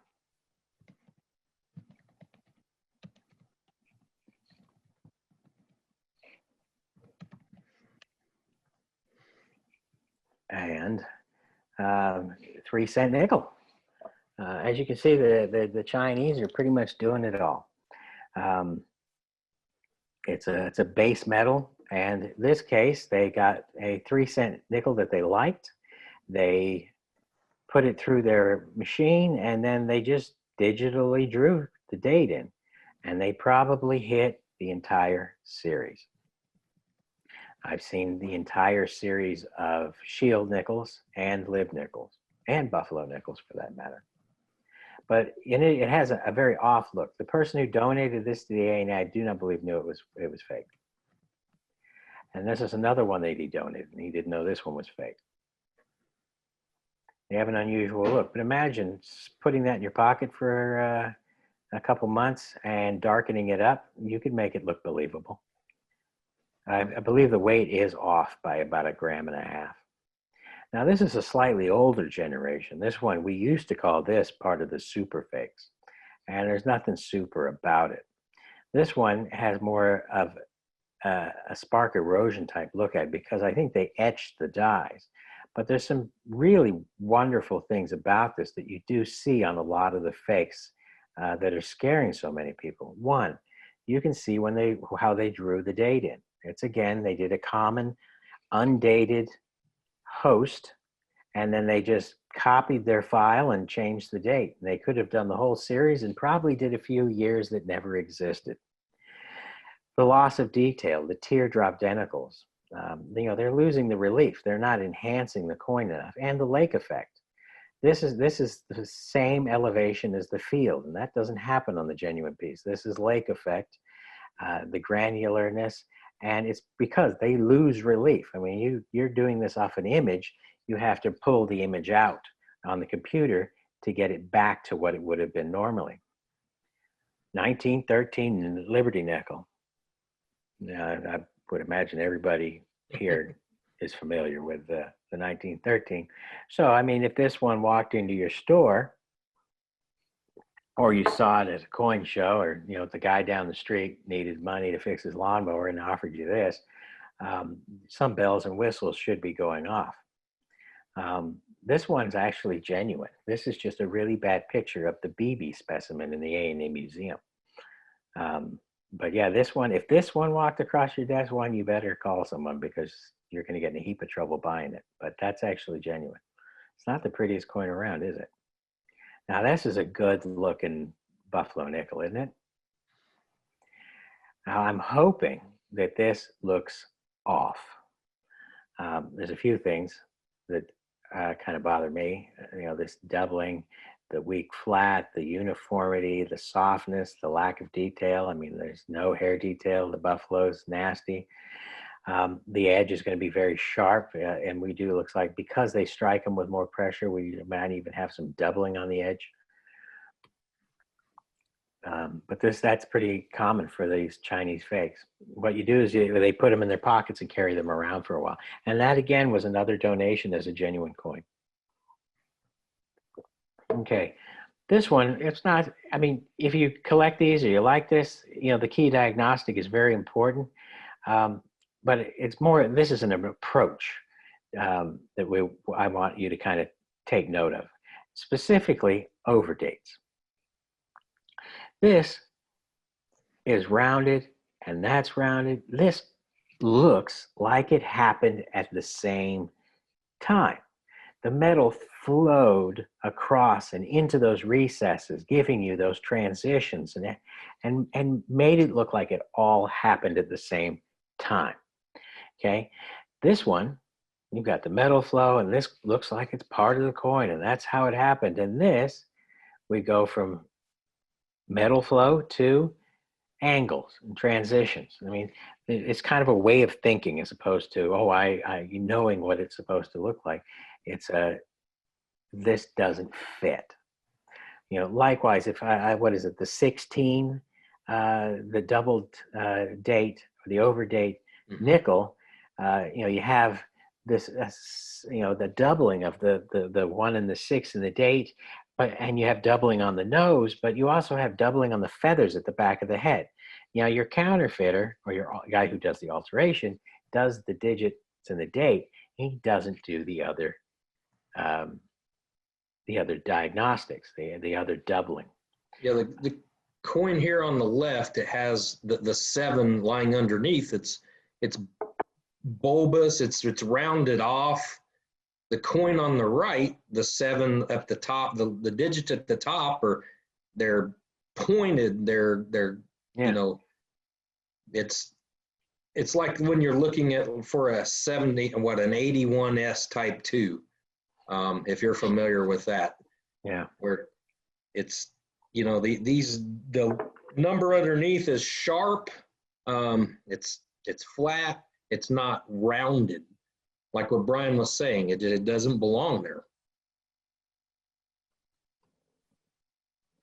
But one of the nice things is these coins have been studied to death, and we know that there's a die crack. This coin is obviously very high, or it's higher grade, so your die crack, you have more of it. But even on a good, you're going to see this. In fact, there it is. You still have the base. So you could go through a dealer's junk box where the date is, you know, maybe not even there, and you could find this, and now you know it's an 18/7D. So it's knowing some of those diagnostics well and knowing what they're going to miss. Now this is just crazy, and this one is a 26S nickel. These are still showing up. I saw 2 of them when I was at NGC. I think they got 1 or 2 in their buyback boxes. Typically, it's going to be on your nickel, your buffalo nickel, and we're just going to jump right into it. What they did was they drilled a hole right here, with a tool that had a mint mark on it, squoze the mint mark up from the bottom of the coin, from the inside of the coin. So the coin has to have some thickness to it. But that makes it look like it's part of the coin because the metal is flowing across it.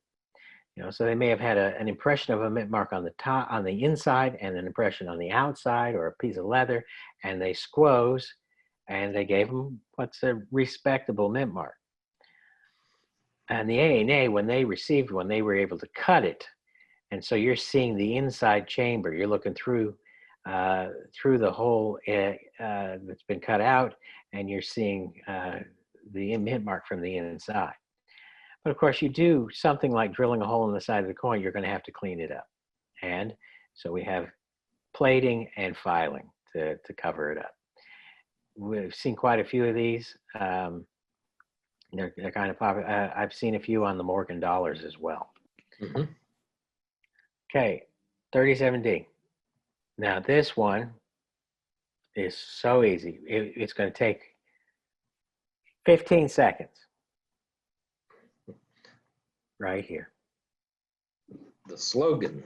Now he's missing from the hoof up into his ankle, maybe most of his front leg, but you know it's kind of a missing ankle, and it has a slogan, and the slogan is, "If the buffalo is pissing, the leg must be missing." Okay, there was a die clash, and then they polished it, and as a result of that, they ended up with this arc. It looks like the buffalo is you know, doing his thing. On the front leg, the hoof must still be visible, but basically on the diagnostics, the moth-eating meat and back of his neck, the chewed up back of his legs. But if it doesn't have this, you know, I mean, that's going to be a harsh cleaning to get rid of that. If the buffalo is pissing, the leg must be missing. You can authenticate 99% of three-legged buffalo nickels, the 37Ds. That simple.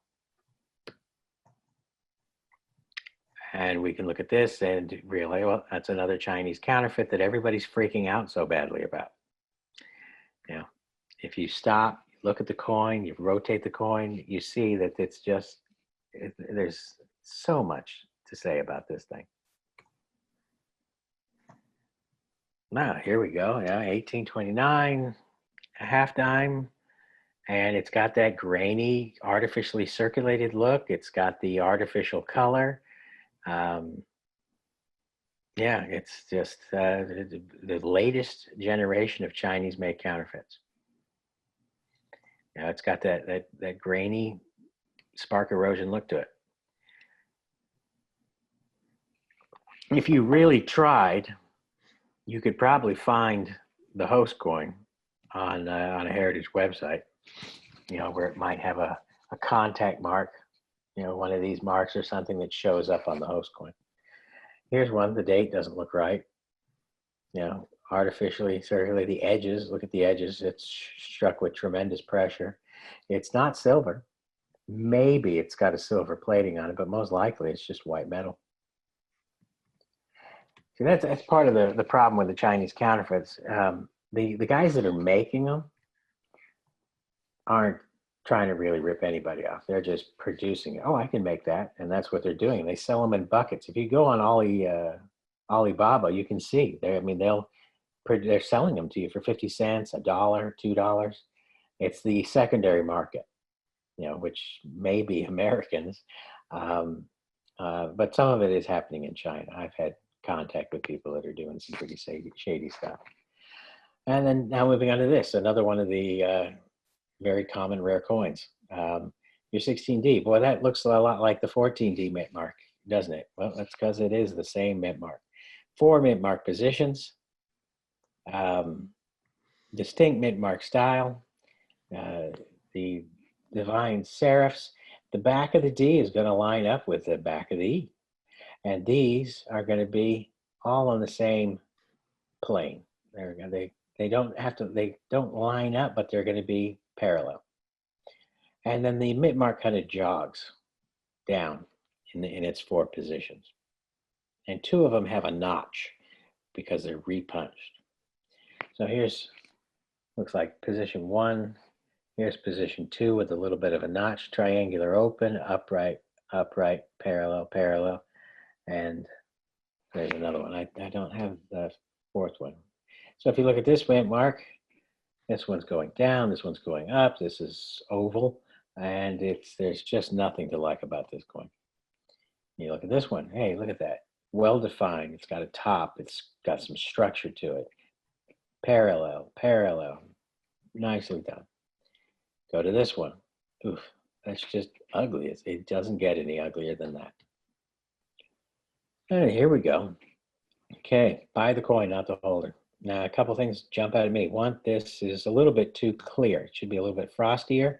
And the Mintmark isn't in the right position. This Mintmark, you can see it. Here's the E up and down, and here's the D slanted. And this is Chinese made. And knowing the series is very important.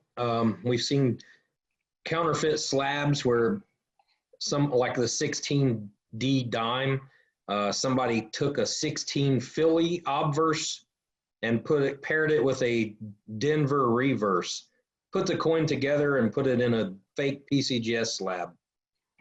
That stuff is out there. You know, the dealer that purchased that, they got burned for a lot of money. So this is where it helps to learn the series. You know, don't just buy the slab, buy the coin. Yeah. Yeah, it's not uncommon. We used to get Capital Plastics or those, what were the Capital holders where they put a 16 Philly in with a different dated D reverse so that you think it was one coin in the holder when it was actually 2. We got one of those when I was at A&A. Here's a nice one. Boy, I look at this and I'm immediately distracted by the color. Very nice toning. But then I do have to turn the coin over and I'm immediately noticing that the Mintmark has more of a triangular outside and the serifs are indistinct. Here's another one where, you know, knowing the style is very useful, and comparison. There's, you know, you should have an auction archive on your bookmarks on your phone so that you can just go 1921 dime or D and or P, and you look at it, and this is your genuine 1921 date, and this is not. So this is a date alteration. Look at the 9. You know, very Art Deco-ish, you know, 1920s and before styling. And this is, you know, they went 1940s. They weren't as concerned with the styling, and significant difference. And this one's probably going to be cleaned, whereas this one might be nice original. This is almost painful to look at. Okay, here's a 42/41. Here's some things to keep in mind. If you're not familiar with this, look at a picture of a genuine one, because this might look okay to you. Of course, the 4, it's a 42/41. So it needs this one done as well. They forgot. You know, it's like you see on artificially frosted coins where they frost the cameo and they forget to do the legends. This is a similar thing. Hey, I got my 1 right. It looks good. I think I can pass this on people. Oh, yeah, it's a 42/41. Notice that they look like they both happened at the same time. It's part of the same coin. It wasn't 41 and then 42. It was 41/42. This happened at different times. Ouch. 20-cent piece. You see, those Chinese are pretty much doing everything in the red book, aren't they? This coin will be very lustrous. Yeah. In the fields. It'd be super lustrous and not indicative of the genuine type. PL. Yeah. Yep. It'd be interesting to look at the people that are logged in to see how many of them logged in from China and are seeing if their coins are featured or if they can learn anything from this. Okay, this is another fun one. I mean, this is one that intimidates a lot of people, but oh my God, this is like mind-numbingly easy, like the Buffalo nickel. In fact, most of the key dates, the way they're taught, they're very simplified. They are actually very easy. Don't overthink it. This one, okay, wrap your head around this. If the Mintmark looks good, it's probably bad. And if the Mintmark looks bad, it's probably good. Okay, and there's 500 people going, what? That Mintmark looks awful. You know, it's what? It's got this and that, and what's this? And okay, it's just it's a very defined Mintmark. It's struck into the coin. You know, you're going to see some strike doubling to it, but it rises up to a plateau. It's got, you know, very strong features to it. It's a shallow opening, or even filled for that matter. Okay, so we're looking at this. Look at that, strong. It's got some strike doubling. It looks like it may sit in a little bit of a depression, as they frequently do. Very small opening, defined, and it's genuine. I mean, that nobody's going to make an added Mintmark look like that. Here, it's just laying nicely on the surface of the coin like a pancake, and clearly was not part of this coin when it was made. So if it looks bad, it's probably good. And if it looks good, it's probably bad. And the same rule applies for the S Mintmark. Look at that. It looks like it's added to the coin. Nope. It's sitting in a bit of a depression. It's well defined, very strong. It's not clear all the way to the bottom. Usually these Mintmarks, you can see straight to the field. They're more of a serpent S than this. But yeah, this one kind of looks bad, like it's added and it's genuine. Yeah, and here we go. Look at that. Look how clear that is. It should be a little bit frostier, reflect the light more. And then our Mintmark, look, it's like it's sitting very nicely like a pancake right on the surface of the coin. If it looks good, it's probably bad. Now this is just a fun one. Okay, I you know, come across these crazy coins and I just enjoy it. So look at this. That mark there and that mark there. So this is the same coin. And yeah, look where it came from. And then this is the reverse. That, and that, and not that. So this coin went up for sale on eBay. It also went up with there was a dime as well. And then 2 weeks later, it came back up on eBay for sale, and somebody caught it and pointed it out, and eBay went after the person. Yeah, they bought the coin off eBay, cleaned it, removed the Mintmark, and put it right back up 2 weeks later. The other image hadn't even expired yet. Now, as I said before, some people have way too much time on their hands. Okay, now commemoratives. Commemoratives, I think there's a 16-article series on the Struck Counterfeit Classic Commemoratives. This is a class in and of itself. Now, all of these articles are available through the ANA's website because they are in the magazine, and they are available, they can be searched through Harry Bass. But some of these counterfeits, like the Cincinnati and I think the Spanish Trail, there was multiple versions of it. Or Texas, where they made it, then they issued it, then they came back, fixed it, and then they issued it, and then they fixed it and issued it again. They're as far as struck counterfeits, I mean, the second most common next to the U.S. gold coins, but you hardly ever see them. I think in many cases people don't even know. But if you are doing the commems, which a lot of people don't seem to be doing with, I would recommend getting that 16 or so article set as you will need it. You should have that on your show kit in your war chest. Silver dollars, not as tough as most people would think. We tend to overthink things. We tend to sit down, get overwhelmed, and make it out to be a much bigger deal than it is. Date alterations, Mintmark alterations, more common. Cast counterfeits, oh, they're a dime a dozen, and struck counterfeits, pretty rare. China now, they're putting out a whole bunch of stuff that range from absolutely horrible to not bad. But if you pick it up, you look at it, you learn it, you move on, you can spot all of the dollars from that same generation. Added Mintmarks, okay? Here's a nice Mintmark, and then you can see that it's pancaked and added to the field of the coin. Frequently, the Mintmark's going to be just completely off in style. Sometimes they put the Mintmarks on upside down. Frequently, you'll have gaps because the Mintmark is wavy because it's cast. When they do the casting, they're casting upside down. So the face of the Mintmark is on the bottom and the back of the Mintmark is on the top. They pour the silver in, or the base metal, and it rises up like a loaf of bread. The bottom of the Mintmark, because that's the top of the casting, rises up like a loaf of bread. So it doesn't sit evenly. So that's going to be fairly typical for your Morgan dollar. Your peace dollar, your trade dollars, these are frequently horrible. They're usually 3 grams light, or at least 2.5 grams light, and they've been put through like a rock tumbler to kind of chatter them up. But you're going to have deficits.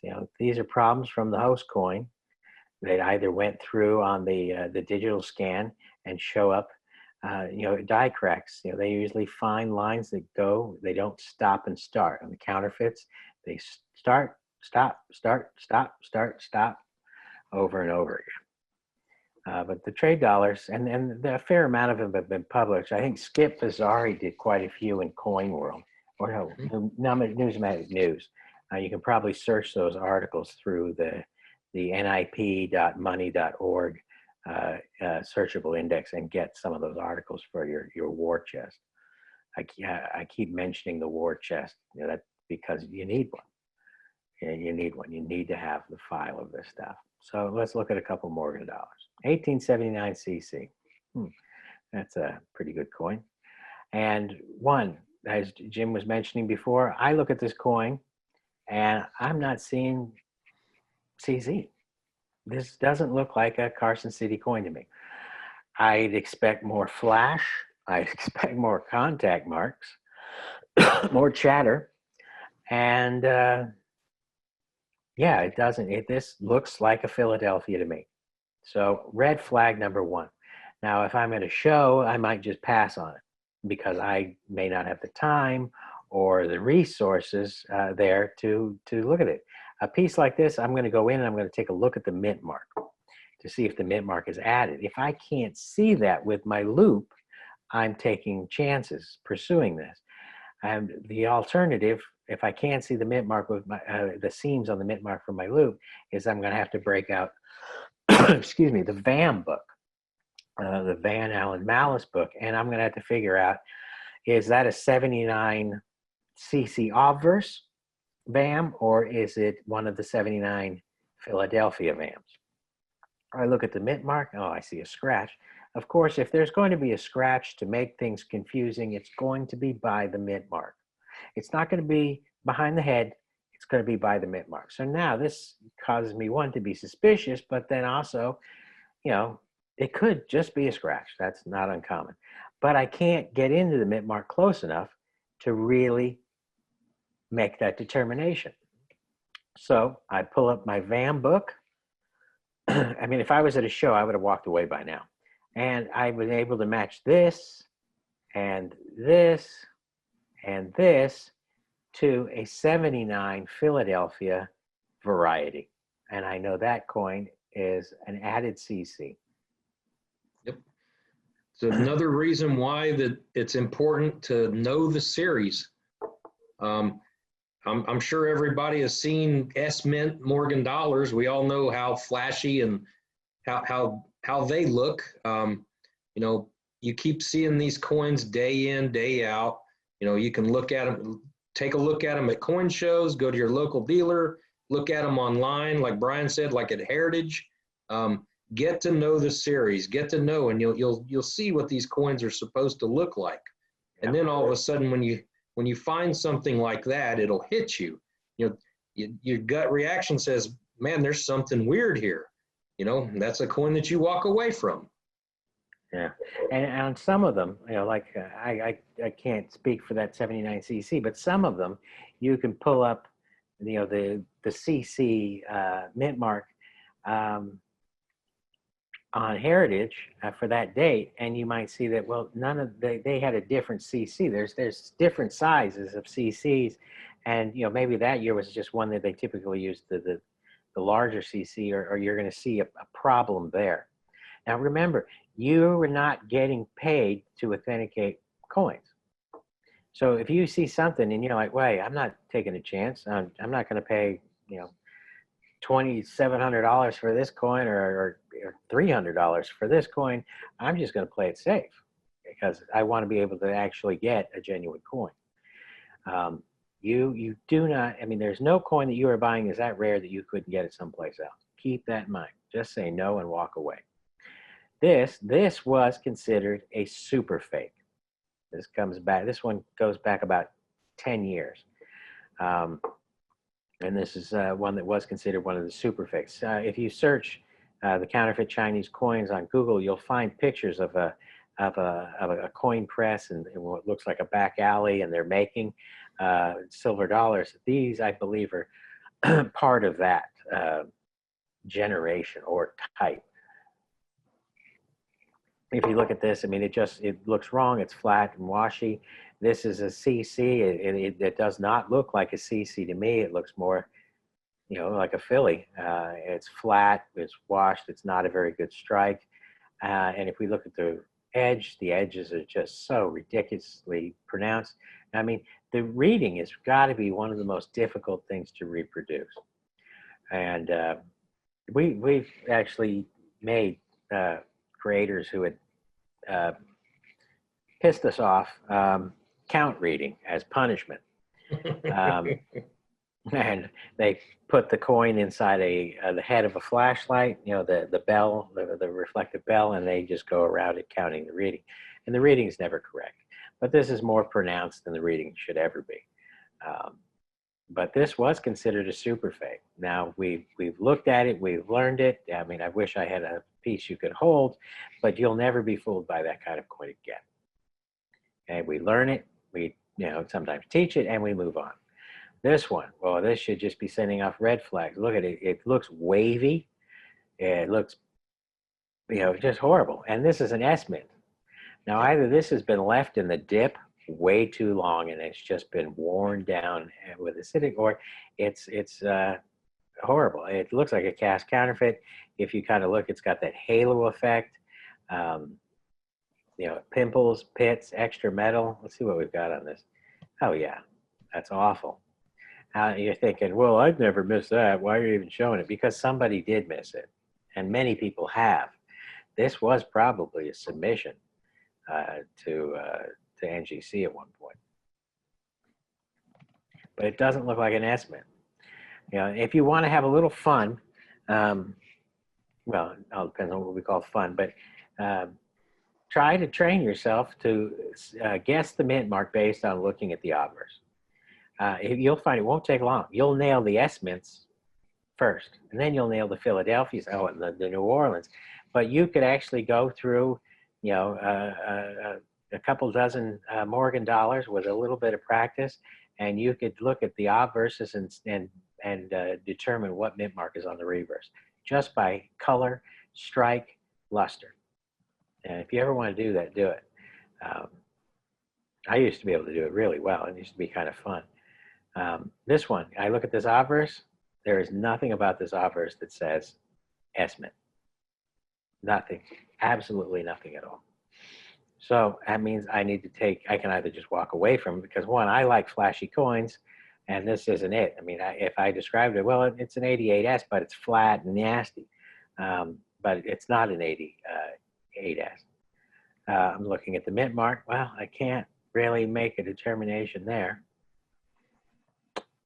And Brian, just to interject, we've got about 11 minutes left. Yeah. Okay. We can do this. Okay. I look at the mint mark. I'm not really seeing much in the way it seems. I look at the edge, and there it is. The reading has been repaired. And so this is actually one of the embossed mint marks. So look at the third side. Looking at this one, an 81cc. Immediately I'm looking at this. This does not look like a CC obverse, and I've got something going on here. So going closer, well, I really can't tell if that's added. It's got dirt around it. And then I'm going to rotate the coin around, look at it, match it up to a VAM. Well, that matched up to a Philadelphia, but something's wrong here. And upon further inspection, this has been machined. And they've cut out the inside of the reverse of one coin and inserted it the CC into the back of the 89. And there's a couple of those. The 93S. This surprisingly simple coin. Yep. I'm going to go straight to the T. And if I have that large die scratch and these little rabbit ears, that coin is genuine. Done. I never look at the date. I just go straight to the back. If this is filled with dirt, I'm not buying it. Yep. But most people, with the money you put down on a coin like this, it's not a bad idea to just buy one that's, already been certified. 94S. Another one that scares everybody. I see it, the 94. 94P. And then I go right to the back and I want to see this scratch of die polish and this die gouge. And I can see it on even low-grade specimens. It's just, if it's not there, I move on. I'm not even going to waste my time. I'm at a coin show, get in, get out, no messing about. And I go straight to it. So this would be another one, maybe if you're not familiar with, to have it in your show kit. This is a fun one, which is still on the market. You can still buy these in NGC and PCGS holders. The micro O counterfeits. These are believed to be circulating counterfeits. Here's an 1896, a 1900, and a 1902. And they all have the same basic depressions. They've been certifying these as genuine for years. Now they have leaned towards calling them fakes, which I agree with, and that they were probably circulating fakes. I would recommend pulling up the article on that because that's just a fun story. It's like the racketeer nickel. It's one of the unusual tales. And then here's a 1904. And we dropped this one on the table and it made a thud. And then we looked closer. They didn't even try. That's another one that had been machined out. Peace dollars. You're 28. I want to move straight to the Mintmarks. If I see a 28 that's got this much problems here, it looks like they're concealing something by the date, which is very likely what it was. It was a date alteration. But your Mintmarks are where you have more of a problem. Mintmark, this is a sculpted field coin. It's at a slant. It's not like the Morgan dollar, which is flat. So a Mintmark, when they punch that into the die, it's going to tend to either sit on a hill or in a depression. So now if this was, if I needed to make this a key date and remove that Mintmark, I'm going to have a hole there. And now if I'm taking a coin that didn't have a Mintmark and I just place one, it's going to look like it sits right on the surface of the coin. And Mintmark alterations are what you're typically going to see in your piece dollar series. So let's look this one. Okay, that looks like a Mintmark has been removed from the hole that it was sitting in. That definitely does. And this is probably what it looked like originally. Notice how badly that's been scrubbed and everything. Now, the big one, the fun one, ejection marks. And here again, we're back to, I love ejection marks. Now this tells me this edge is original. Okay, it's got those. That's how it came out of the press. And this tells me they just turned this into the godless dollar. So that brings us to the end of our presentation. Episode 1 of, I could probably do 50 more. Definitely. Okay, so. Well, thank you, Brian and Jim. We really appreciate you guys being here today. I'm going to send out a survey to everybody that's on this presentation. If you don't mind filling that out for us, that'll help us to know how we did, what you thought of it, and what we can do in the future. There are some questions that may have come in. I know Jim was helping to answer those. Jim, did any questions come in that you hadn't had a chance to answer that you want Brian to answer? I think I pretty much got most of them answered. I think we're in good shape there. I see some. I don't know whether they were addressed to me, but it doesn't say an answer. Can the pimples be formed naturally during the minting process? You can get something that looks like pimples. What is it? James, help me out. 1902 Philadelphia with the rusted dies? Like rusted die. You can have die chips like in O-Mint coins and Dahlonega Charlotte Gold.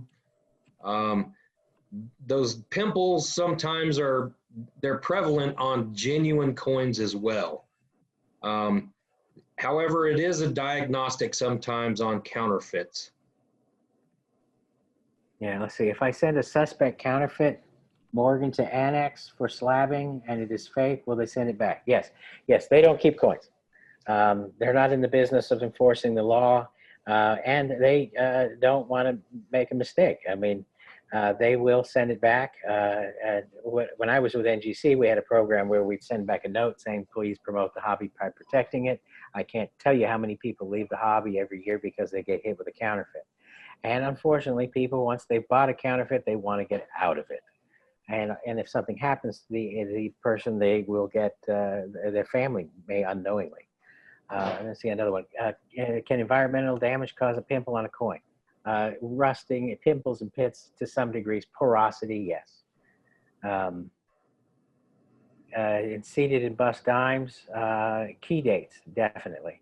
And then Chinese, any and every one of them could be made by the Chinese if they haven't already done the entire series. If you want to get an idea for what the Chinese are doing, go on Alibaba and AliExpress and try to search US coins, and that'll give you a pretty good feel for what they're doing.